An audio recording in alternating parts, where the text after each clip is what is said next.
आम्ही एक व्हिडिओ टाकलो होतो हल्ली शॉर्ट व्हिडिओ जो म्हणजे स्टीलच्या भांड्यावरचं स्टिकर कसं काढायचं आणि त्याच्यापैकी ना बऱ्याच जणांनी खाली कमेंट काय टाकल्यानी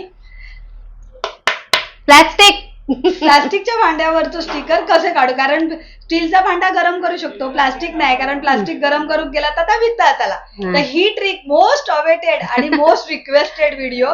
आता ह्या घेतलंय गरम पाणी हे बघा आणि ताव ओतायचा ह्या भांड्यामध्ये धूर येता बघा ह्यो बघा धूर जाता म्हणजे मी गरम पाणी घेतलंय जास्त पण कडकडीत गरम नाही करायचा प्लास्टिक ह्या होता थोडाच म्हणजे जेवढा तुमच्या बोटांका सोसात तेवढा आणि मग परत घ्यायची नोकवाली वस्तू म्हणजे सुरी किंवा चमचो आणि असं उचलायचं हे हो बघा स्टिकर. आता पाणी गरमच धूर येता आणि हो बघा आपलं स्टिकर निघालो. आता ही कमेंट पण काय म्हणतात ती पण तुमका कशी वाटली ती पण सांगा आणि हा बघा भांडा हाय थोडा घासून घ्यायचा. ही पद्धत तुमका कशी वाटली ती लाईक शेअर सबस्क्राईब आणि कमेंट करून नक्की सांगा. धन्यवाद.